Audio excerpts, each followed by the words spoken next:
দেখাচ্ছে কেন? কি খেয়েছে?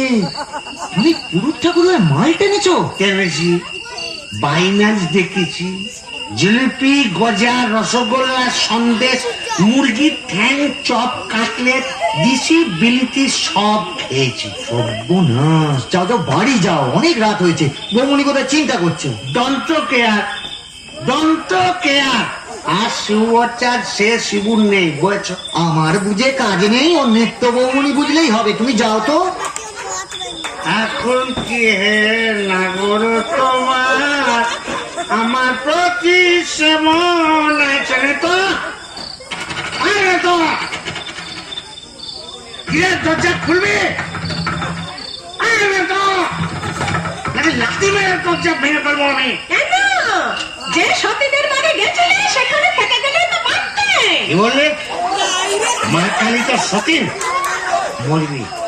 তোর ওলাও তো হবে।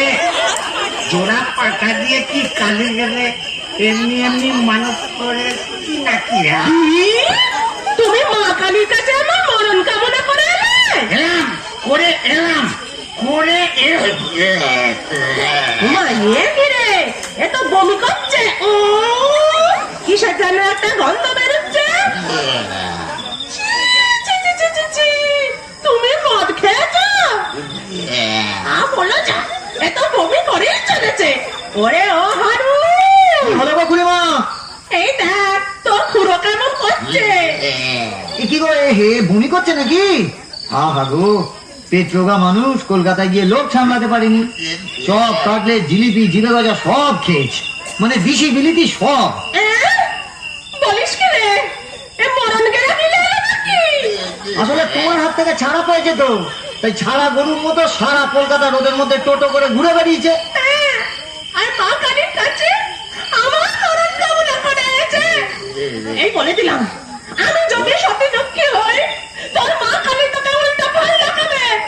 আমার বদলে ওই ডাকরাকে তুলে নেবে। আহ খুড়ি, কি যে বলো না, তোমার মুখের কথা আবার বড্ড ফলে যায়। যাই দেখি, একবার অনন্ত কবরেজকে খবর দিই।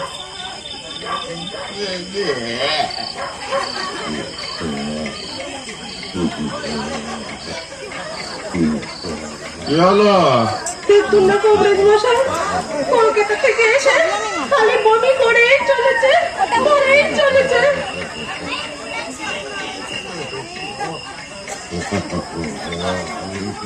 কেমন হচ্ছেন কবরেজ মশাই? ভালো না, এ মনে হচ্ছে ভেদ গুণ।